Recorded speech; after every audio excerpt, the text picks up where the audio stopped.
할렐루야. 이 시간 우리 하나님의 말씀 함께 보도록 하겠습니다. 오늘 우리에게 주시는 하나님의 말씀은 빌립보서 2장 13절의 말씀입니다. 빌립보서 2장 13절 제가 받들어 봉독해 드리겠습니다. 너희 안에서 행하시는 이는 하나님이시니 자기의 기쁘신 뜻을 위하여 너희에게 소원을 두고 행하게 하시나니. 아멘. 오늘 아멘. 하나님이 주신 소원이라고 하는 말씀 가지고 박은권 선교사님께서 우리에게 말씀을 전해 주시겠습니다. 우리 박은권 선교사님께서는 GP 카자흐스탄 선교사님이십니다. 특별히 현지인 교회 사역과 특별히 변방 순회 전도 사역을 해 주십니다. 우리 선교사님 나오실 때 우리가 두 손으로 할렐루야로 우리가 맞이하겠습니다. 할렐루야. 선교사님 환영합니다. 네, 오늘 귀한 말씀 할렐루야. 전해 주십시오. 감사합니다. 아멘. 할렐루야. 카자흐스탄 선교사 박은권입니다. 어, 이렇게 귀한 기회를 주신 주님께 감사를 드리고요. 많은 지역에서 사역에 수고하고 계시는 선교사님들을 뵐 수 있는 기회를 갖게 되어 너무 감사를 드립니다.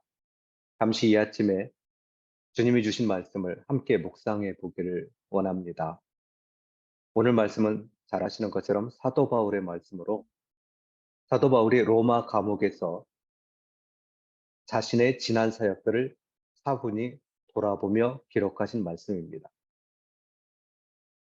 다메섹 이후부터 지금까지의 사역들을 돌아보며 사도 바울이 확신할 수 있었던 것은 자신이 행한 것이 아니라는 것입니다. 자신이 단독으로 행할 수 있었던 것이 아니라는 것을 깨달은 것입니다. 이러한 고백은 사도 바울이 오늘 말씀에서만 하는 것은 아닙니다. 고린도전서 15장 10절에서 나 된 것은 하나님의 은혜로 된 것이니 내게 주신 그의 은혜가 헛되지 아니하여 내가 모든 사도보다 더 많이 수고하였으나 내가 아니요 오직 나와 함께 하신 하나님의 은혜로라라고 말씀하셨고, 또한 빌립보서 1장 6절에서도 저희 속에 착한 일을 시작하신 이가 그리스도 예수의 날까지 이루실 줄을 우리가 확신하노라라고 고백했습니다. 하나님의 이러한 신비한 동행은 바울이 다메섹 도상에서 예수님을 만났을 때 본격적으로 시작되었지만, 하나님의 바울을 향한 계획은 그가 이 세상에 오기 전부터 해서 말씀드리겠습니다. 그러면 사도 바울의 경우에만 이런 소원을 고백할 수 있을까? 그리스도 안에서 하나님의 소원을 비전으로 품은 사람들은 다 같은 고백을 하기를 소원합니다. 세상의 끝을 향해 복음을 들고 나가기를 서원하는 것으로 하나님의 소원이 우리들의 삶에 시작되는 것이 아니라 이미 오래전 우리가 그렇게 행할 수 있도록 하나님은 예정하셨고, 또 지난 날들의 삶을 통하여 하나님은 현재 사역지에서 하나님이 기뻐하시는 소원을 이루며 살 수 있도록 훈련해 오셨고, 또 그렇게 현재의 사역지로 인도해 주셨습니다. 그렇게 많은 선교사님들이 미지의 세계로 나가셨던 것처럼 저도 역시 그러한 마음의 소원을 품고 선교지로 나갔습니다. 비교적 일찍이 1993년에 현재 사역지인 카자흐스탄의 우랄스크로 갔던 것입니다. 그러나 하나님의 소원을 품고 나갔다고 선교지의 낯선 환경이 오케스트라 연주와 꽃을 들고 즐겁게 맞이해 주는 것도, 또 쉽게 적응할 수 있었던 것도 아니었습니다. 선교지의 삶, 문화, 종교, 자연 환경, 언어, 먹는 것, 자는 것, 마시는 것, 심지어 만나는 사람들의 다양한 민족성과 성격까지 우리가 미처 인지하지 못했던 상황들이 마치 갓 태어나 걸음마를 하는 아이에게 모든 것이 새롭지만 모든 순간 위험이 내포되어 있는 것과 같았습니다. 이러한 상황들이 지속되면서 참 많은 눈물도 흘렸고 많은 순간 비참함도 느꼈고 차량으로 인한 심지어 가난한 자들에게 베풀었던 도움으로 인한 도둑을 맞았던 그런 일들이 몇 번이어 있었고 또한 생명의 위험이나 공권력의 횡포로부터 자유롭지 못하고 비자 문제로 인하여 애를 타게 하고 또 간절하게 하는 상황이 반복되면서 질병을 얻기도 하고 사역에 큰 고비를 맞기도 했던 것은 우리 모든 선교사님들께서 아마 경험해 보셨던 일들이라 생각이 됩니다. 때로는 사역에만 전념할 수 없도록 압박하는 토착 종교들의 비방과 공격, 이러한 전방의 상황만 우리가 주시하면 좋겠지만 사실은 또 원활하지 않은 후방의 재정적인 여건과 후원자들의 상황은 마치 우리로 화면 초과와 같은 상황에 놓이게 하고요. 스스로 뭔가 할 수 없는 이러한 환경은 느끼기를 정말 조용히 늪 가운데 빠져들어가고 있다라고 느끼게 만듭니다. 심지어 함께 기도하며 베푸신 은혜로 병치유가 일어나고 결혼을 한 뒤 10여 년 동안 자녀들이 없었는데 기도하고 정말 놀랍게 자녀들을 갖게 되어도 아니면은 백혈병에 걸려 다들 죽어간다고 하는 그 암병동에서 유일하게 살아나와도 베푸신 하나님의 은혜를 외면하고 떠나는 사람들을 볼 때 과연 어떤 생각을 해야 할까?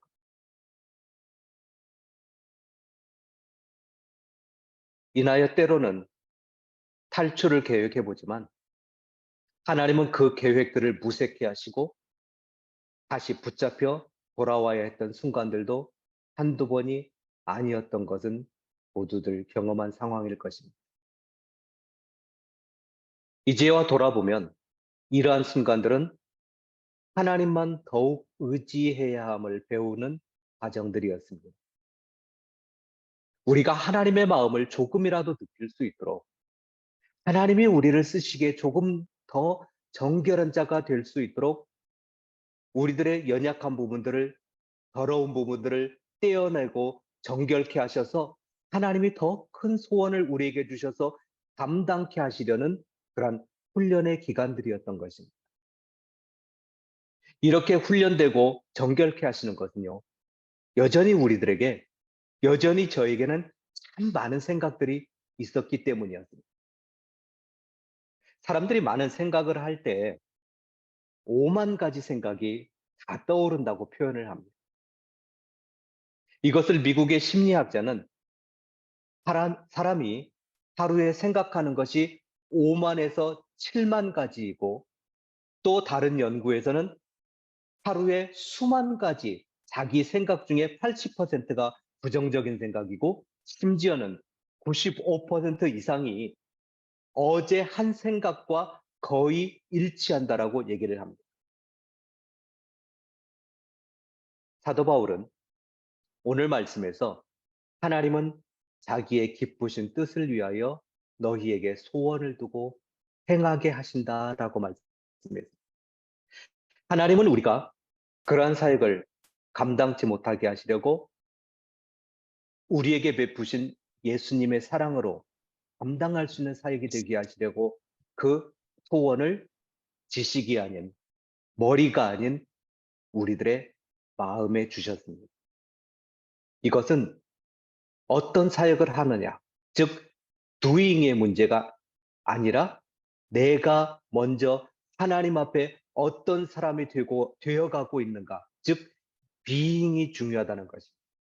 사역은 결국 지식에서 흘러나오는 것이 아니라 나의 됨을 통하여 하나님께서 이루어 가신 것이기 때문입니다.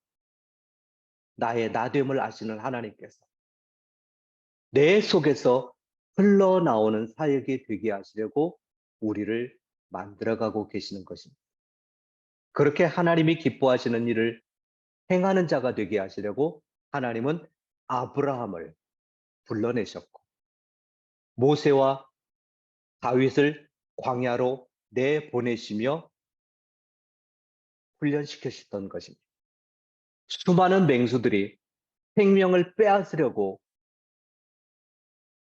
공격하는 곳에서 우리가 오직 하나님만 바라보며 교제하는 가운데 하나님의 마음을 알게 하시려고 우리를 환경적 광야로 내보내신 것입니다. 이러한 과정의 정점에서 저도 지난 20년도 카자흐스탄 종교부로부터 사역 중지 명령을 받았습니다. 예전 같았으면 종교법을 위반하게 되면 영주권도 취소되고 추방되며 또 교회 등록증도 취소가 됩니다. 그러나 금세기 최악의 상황이라고 하는 코로나 바이러스를 통하여 하나님은 이러한 극한 상황들을 허락치 않으셨고 사역 중지 명령에서 끝나게 하셨습니다. 이러한 상황을 통하여 하나님은 저로 하여금 새로운 전환을 이루는 사역의 전환을 이루는 계기를 만들어 주셨습니다. 그동안의 교회의 사역들을 이제는 내려놓고 교회에 있는 리더들, 교회에서 훈련된 리더들, 신학교를 졸업한 학생들을 통하여서 새로운 사역을 진행하도록 더 넓은 곳을 보도록 주께서는 인도하신 것입니다. 하나님은 저에게 새로운 소원을 주셔서 카자흐과 러시아의 변방을 보게 하셨습니다. 이 변방 지역의 인구 밀도는요, 1평방킬로미터에 4명도 채 되지 않습니다. 그리고 이 사역은 현지인 사역자들과 팀을 이뤄서 진행하는 순회 전도 사역이 되는 것입니다. 그동안의 저의 사역이 나 하나만 견딘과 헌신하는 것으로 진행되어 왔다면 이제는 하나님의 비전을 소유한 사람들과 협업하고 협력해야 진행할 수 있는 사역이기에 하나님은 그동안 그렇게 훈련하고 또 그렇게 인도해 오셨던 것이었습니다. 오늘 아침 이 말씀을 묵상하면서 이제는 앞으로 우리가 얼마나 더 하나님이 보여주시는 곳, 그곳으로 나아가기 위해서 나의 시각을 맞춰야 되고 앞서 행하시는 하나님을 따라 행할 수 있도록 더 넓은 마음을 가지고 열린 마음을 가지고 따라가야 하는가를 말씀하고 계십니다. 그리고 그 하나님의 소원이 정말 나의 소원이 되고 같은 비전을 가진 사람들과 만남을 이룰 수 있도록 기도해야 되는 것을 하나님은 오늘 말씀을 통해서 저에게 요구하고 계십니다. 이 아침 아버지의 소원이 우리의 소원이 되어 다시 한번 하나님이 기뻐하시는 일에 삶을 드릴 수 있음에 감사하며 마음에 주신 큰 소원을 붙드시고 앞으로 주의 인도하심을 구하시는 주의 귀한 사역자분 되시기를 간절히 주의 이름으로 축원합니다. 감사합니다.